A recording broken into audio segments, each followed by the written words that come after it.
Hi, Shash.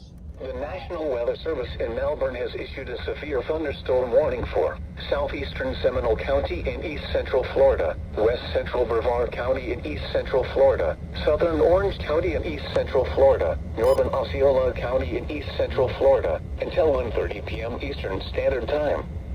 At 12:42 p.m. Eastern Standard Time, a severe thunderstorm was located over Campbell, or near West Lake Tahoe, moving northeast at 55 miles per hour. Hazard, 60 miles per hour wind gusts. Source, radar indicated. Impact, expects damage to roofs, siding, and trees. Locations impacted include Orlando, Kissimmee, Oviedo, St. Cloud, and Cocoa. For your protection, move to an interior room on the lowest floor of a building.